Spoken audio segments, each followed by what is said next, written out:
কার্তিক চন্দ্র পাল মানে উন্নয়নের কান্ডারি। বিগত দিনে কালিয়াগঞ্জে যেভাবে উন্নয়ন হয়েছে কোনো বিধায়ক বা কোনো সাংসদ করতে পারেনি।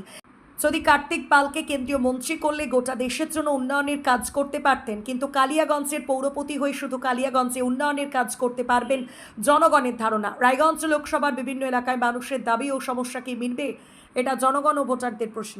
নিজেরা দুহাত তুলে এই চেয়ার থেকে ওনারা সরে গিয়েছেন স্বইচ্ছায়। তার দায়িত্ব নিলেন প্রচুর দায়িত্ব। যেমন আপনার যারা রিটায়ার্ড পার্সন তারা এখন পেনশন পাচ্ছেন না, সাফাই কর্মীদের বেতন ঠিক মতো হচ্ছে না, আরো অনেক। কিভাবে সামলাবেন একটু? নমস্কার, আমার প্রিয় কালিয়াগঞ্জবাসী। আজকে আপনাদের আশীর্বাদ আমি আবার আজকে পৌরসভায় এসেছি।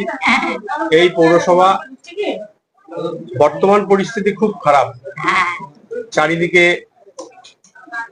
ঋণ যেমন রয়েছে, ঠিক তেমনি যারা অবসরপ্রাপ্ত পৌরসভার কর্মচারী রয়েছেন তারা পেনশন পাচ্ছেন না ঠিকঠাক করে। আমাদের যারা একদিন না আসলে, কাজে না আসলে, আমাদের সমাজ ব্যবস্থা থেকে শুরু করে আমাদের বাড়ির যারা গৃহকর্ত্রী বা যারা রয়েছেন তাদের সমস্যা, ঠিক সেই জায়গায় দাঁড়িয়ে আজকে এই সমস্যার মধ্যে আমাদের দায়িত্ব নিতে হচ্ছে এবং আমাদের দল, আমাদের নেতৃত্ব এই দায়িত্ব আমাকে দিয়েছে। আগামী দিন কঠিন লড়াই। আমি আমার কালিয়াগঞ্জবাসীকে বলবো যে আপনারা সবাই মিলে এই পৌরসভাকে সহযোগিতা করুন, যাতে এই পৌরসভা জনগণের পৌরসভা হবে এবং এই পৌরসভা মানুষের জন্য কাজ করবে।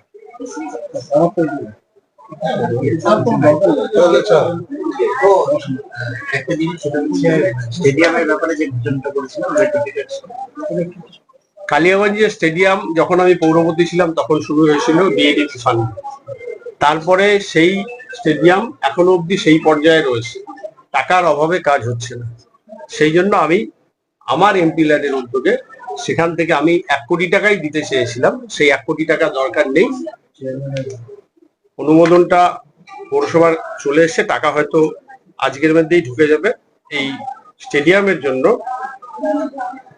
প্রায় 90 লক্ষ, 89 লক্ষ সামথিং সেই টাকাটা অলরেডি দিয়ে দিয়েছে, যাতে এই কাজটা সম্পূর্ণ হয়। মানুষের প্রয়োজনে যে স্টেডিয়াম গড়া, আমার ছাত্রছাত্রী থেকে শুরু করে যুব সমাজের খেলাধুলার জন্য যে সুবিধা হয়, তার জন্য স্টেডিয়ামের কাজটা খুব তাড়াতাড়ি সম্পন্ন করা হবে। এখন যে পজিশনে আছে স্টেডিয়ামটা, তাতে এই 90 লক্ষ টাকা দিলে হয়ে যাবে। হ্যাঁ, ওনাদের যে প্ল্যান এস্টিমেট রয়েছে সেটা দিলে হবে। পরবর্তীতে ইলেকট্রিক বা অন্যান্য জায়গা রাখলে তার জন্য আমাদের টাকার ব্যবস্থা আছে। সুইমিং পুল নিয়ে একটা বলেছিল যে এটা ছোট্ট ডোবা, সেটাতে আপনি টাকা দিতে চেয়েছিলেন, কিন্তু সেই সময় তৃণমূল বোর্ড আপনার টাকাটাকে প্রত্যাখ্যান করেছে। সেই জায়গায় এই পুলটাই কি সংস্কার করা হবে, না নতুন করে কোনো সুইমিং পুল করা? মানুষের প্রয়োজনে যে সুইমিং পুল দরকার, সেই বড় সুইমিং পুল সেটাই করা হবে। বাকি এটার কাজ বন্ধ রয়েছে এবং সেই সুইমিং পুল নিয়ে অনেক অভিযোগও রয়েছে। আগামী দিনে আমরা আমাদের যারা কাউন্সিলর রয়েছে তাদের দায়িত্ব দেখবো সবকিছু দেখতে, এবং তার সাথে সাথে যে কাজটাই হবে সেটা মানুষের প্রয়োজন হবে। চৌবাচ্চা করে কোনো লাভ নেই। হ্যাঁ, আমাদের বাচ্চাদের জন্য যে বড় সুইমিং পুল হবে, বাচ্চাদের জন্যও থাকবে, প্রাপ্তবয়স্কদের জন্য। এত কোনো বিষয় আমার কর্তব্য ও সম্পাদনের প্রয়োজন ব্যতীত কখনো প্রত্যক্ষ বা পরোক্ষভাবে প্রকাশ করিব না।